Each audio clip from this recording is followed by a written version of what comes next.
Okay guys, we saved the smallest for last, but don't underestimate it because it can still do stuff. Yep, it can still do stuff. It even comes with a watermelon scent candle. Okay. That's a candle? Yes. Yeah, light that on fire. It probably smells awful. Hey guys, welcome back to our channel. Make sure to subscribe and turn on that notification bell so you don't miss any of our videos. Yeah, we got something special for you today. Tell them what we got. We're doing an overlanding video and we have 3 Toyotas. That's right, 1, 2, 3. We love Toyotas. What's your favorite Toyota? An FJ or An FJ what? a cruiser. That's right, he likes the FJ Cruisers. I like the FJ40. I also like 4Runners. I like Tacomas. I like Tundras. I like Land Cruisers. If it's a Toyota, I like it. And so I thought we would do a little review on large, medium, and small SUVs, Toyotas, and specifically overlanding. We've done a little bit of overlanding. The definition of overlanding, if you look on Google, you're going to get a bunch of different definitions. But basically what it is someone taking their vehicle and turning it into a place to camp. You okay? All right, they camp inside the vehicle while they travel. And the whole point is that it's not so much the destination, but it's the journey. All right, if you want to learn more about overlanding, you can go on YouTube. There are tons of channels. Trail Recon, Bound for Nowhere, Expedition Overland, those are all great ones. We'll put a link down in the bottom with some more information if you want to find out more. But where I first got exposed to overlanding, the first place I saw it was, there's a documentary on YouTube called De las Americanas. No, it's called Expediciones de las Americanas.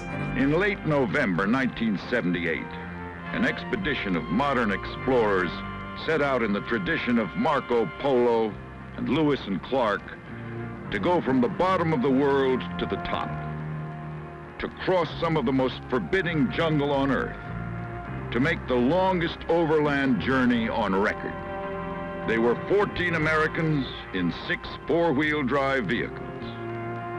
This is their story.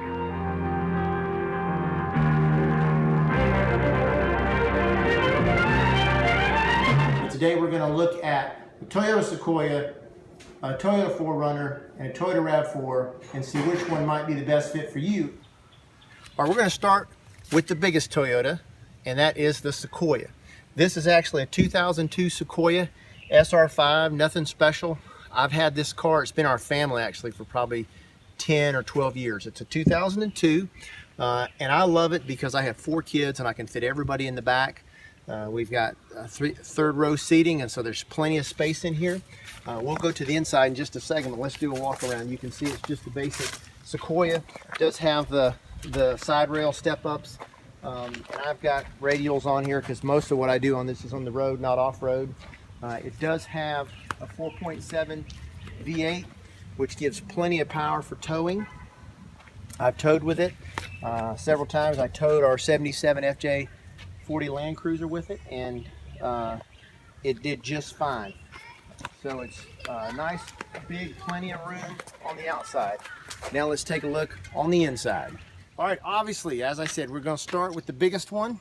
This is a 2002 Sequoia, and the thing I like about this is it's got plenty of room. If you look in the back here, you've got these third row seats. I just have one in here right now because I wanted to show you the size you could have and the different configurations that you could have. I've got a box back here full of just random tools and stuff that I keep for when we're on the road. One thing I like about this is that these back seats are really easy to put in and take out. All you got to do is lay them down flat, pull this little red lever and grab this, and it pulls right out. And so now you can pick these up, put them in your garage, wherever, get them out of the way if you need that extra space. They're also very easy to put in, just the reverse of what you did to take them out. Line them up on those front hooks, drop it down, and it's locked in. So you can have a bunch of different configurations depending on what you're doing. For overlanding, obviously you're spending time back here. You've got gear, you've got a bed. And so what we did a couple years ago, we did probably a 5-day trip in this, and we took these seats out, but we also took this second row seats out as well. Come over here, you can see that they flip forward pretty easy. Flip this down and then pull this up and they flip forward. And actually, we've camped in this thing for just a couple nights with these seats in there because I'm about 6'1", and there's enough room in here to put down a couple egg crates or an air mattress or whatever. We put down a couple egg crates and sleeping bags, and we're able to sleep back here without taking these seats out. A couple years ago when we did a longer trip that was about 5 nights, we actually took these second row seats out. If you look in here, yes, right here, pop these off, little plastic things, get down here where you can see it, and then it's 4 bolts for each seat, pops right out, and then you've really got plenty of room back here. That gives you a whole nother foot of space. And what we do is we take big plastic Tupperware bins, we put all our camping gear and stuff in there, and we throw it in the back on top of the mattress and the sleeping bags while we're traveling. And then at night, we take those big Tupperware bins with all our camping stuff and we put them up here in the front seats. One right here and one right there. And then we have plenty of space in the back to camp. Obviously, again, this is the biggest of the 3. And so you've got a roof rack up here if you wanted to put some kind of camping tent, rooftop tent, or something like that. But you've got plenty of room in here. You also, as I said, have different configurations that you can do. You can, if you've got more than 2 people, you can keep one of these seats or keep a seat in the back. This one folds forward just like the other one. Again, it's not hard to take out if you need to, but you've got plenty of room. Now, if you're like me, this is my everyday vehicle, so I can't get too radical in my setup, and I like that because I've got the ability to put the seats in, take them out. If our whole family's going somewhere, I can put all the seats in and we can go to dinner, and then if we're going to use this thing over the weekend to go camping in, I can take the seats out. Very flexible, a lot of options. But if this was going to be a long-term overlanding vehicle, one of the things I like about it is you've got a lot of space in here, much more than in the other vehicles that you'll see. And so it'd be really easy to put some kind of drawer system in here. You could put about a 10-inch or even a 12-inch floor system in here with some big drawers that pull out, hold all your gear, and you'd still have plenty of room to sleep in here. If you can imagine having these seats down as sort of a, where the box would be, if you had a 12-inch box on here, this is where your mattress would be. You'd still see there's plenty of room to sleep in here. So if this was a long-term overlanding vehicle, you'd be able to build something out, and I've seen on YouTube some videos of guys who've done that. Double drawers, big boxes in here with stuff. If it's just you, you could build one side with a refrigerator, cooler, cabinet, stuff like that. You've got plenty of options and plenty of space in the Sequoia. So we've traveled in our Sequoia, and what we do is we set the back up with the mattress and we throw all our gear in the back. We hit the road. Once we get where we're going, we can take all our gear out and we actually sleep inside of the Sequoia. Hey guys, we saved the smallest for last. All right, there's more than enough room. Lay down in there, Jetson. Let's see how much room there is. Stretch out. All right, so how tall are you, Jetson?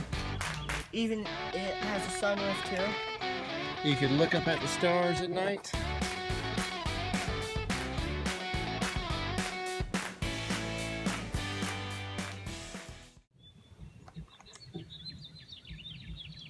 Okay, this is a 2004 4Runner, and a friend of mine just bought this. I've never actually owned a 4Runner before. I've always wanted one, and I've always loved them, but I've never had one.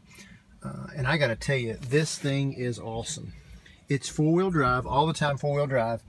It's got a four-wheel high and a four-wheel low, and it's also got a center diff lock over here. One of the other awesome things about this is this has the 4.7 V8 motor in it. So it's got the same engine that my Sequoia has. Tons of power. These things are bulletproof. They last forever. They can go about 1,000,000 miles.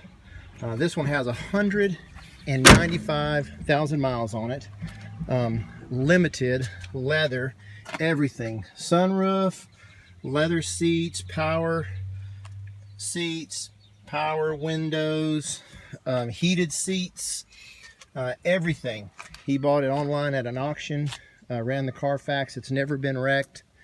It was awful dirty. If you watch one of my other videos, I talk about a DIY carpet shampooer, and I had to shampoo these carpets back here. They were really bad. This one up here was as well. But this thing is loaded. It's got leather, everything. It's got this shelf back here that comes unlocked. Pretty cool. Unlock it, and then it lays down flat. But you could put it up if you want to store stuff underneath it. So you could store stuff down under here, and then lay this out and have it flat for sleeping at night. Let me just finish doing a walk around on this thing so you get a good look at it. It's silver, which is my favorite color. I would definitely want to put some kind of lift on it, get a little bigger tire underneath it, not only for off-roading, but just general looks. I've seen these things with about a 3-inch, 4-inch lift on it, and they really look good. So this is a good looking 4Runner. Now here's the big question. The question is, can you lay these seats down in a way, in a configuration where they're big enough, there's enough space in the back for you to lay down in. So you don't have to take the headrest off to get this seat flat. You do have a little bit of space here that you're losing if you leave these seats in here. One thing I like about the Sequoia is you can take the seats out pretty easy. These you can as well. There's just a couple brackets right here. You unscrew those and you can get this bottom seat out if you need to get a little bit more room. From the very back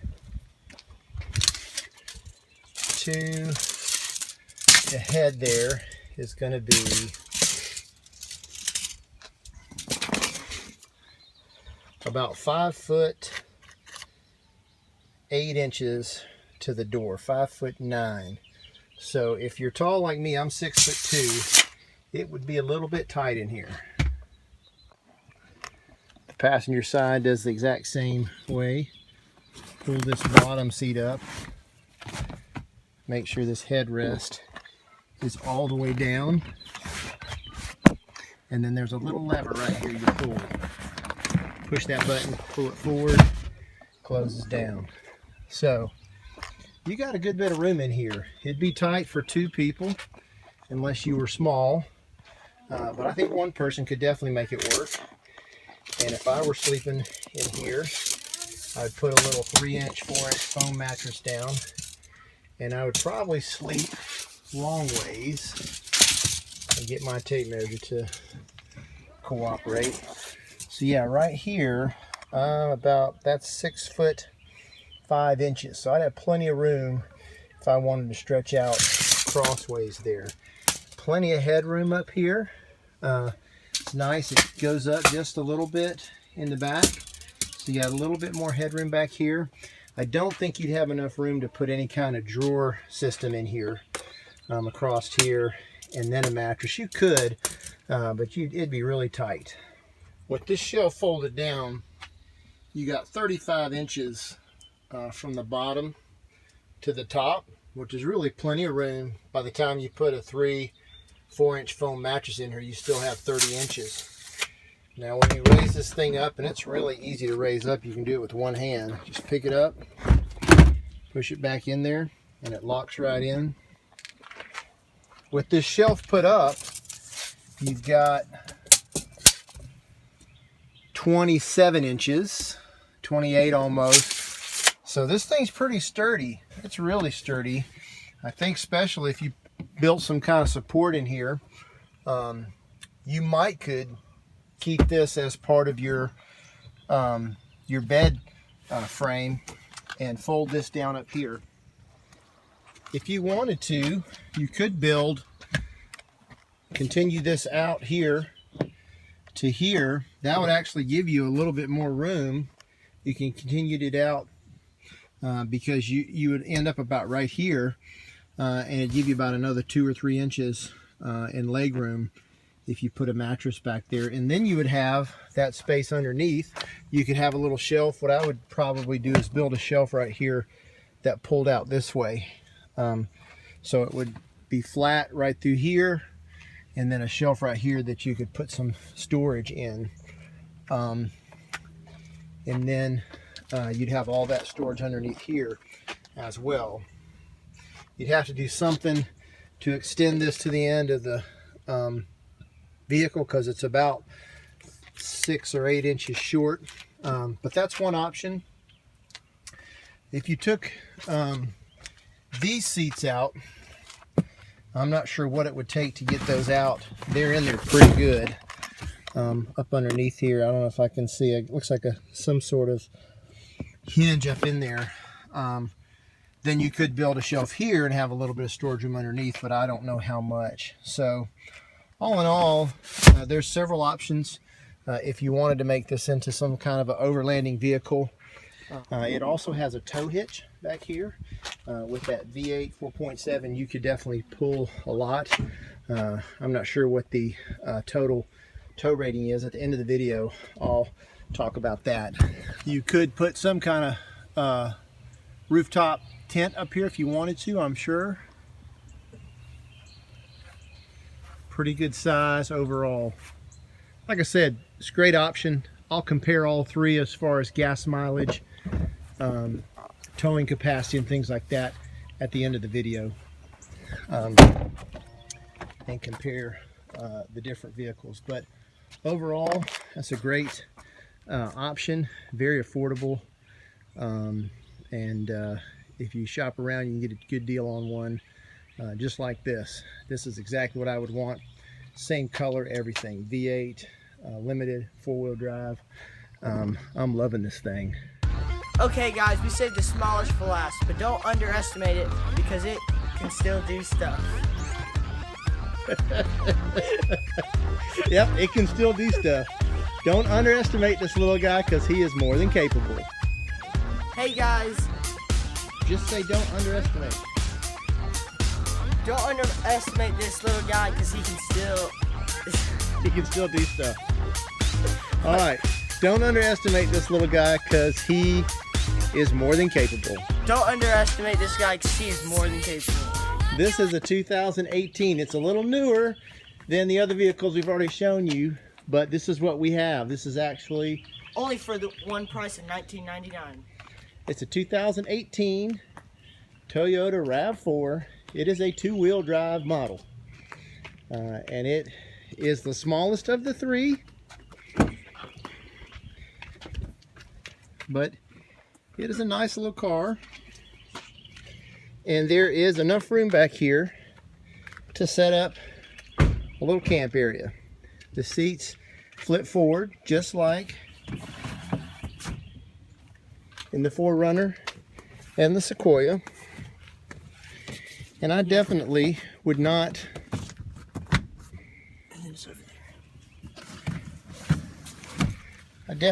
notice. It even comes with a watermelon scent candle thing. That's a candle? Yes. Yeah, light that on fire. It'd probably smell awful. All right, there's more than enough room. Lay down in there, Jetson. Let's see how much room there is. Stretch out. All right, so how tall are you, Jetson? 5'9". You could definitely sleep in here. It would be a little tight for 2 people, but if you're on your own, you'd have plenty of room in this little guy.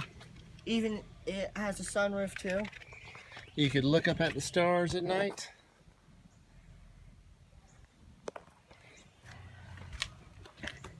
So one of the disadvantages to this is similar to the 4Runner, is these seats would be a lot more work to take out.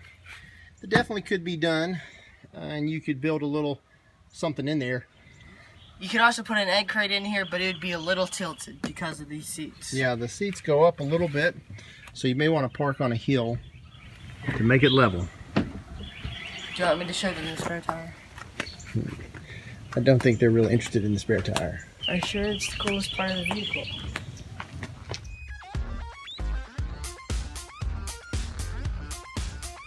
All right, to be fair, I did look at the dimensions in comparison in price and all that with a model that's a little closer to the 4Runner and the Sequoia. So I chose the 4th generation Rav4, which is a 2007 to 2013. And there are people out there who are using these things as overland vehicles. They are available in 4-wheel drive, and you can get lift kits for them. You can put roof racks on them.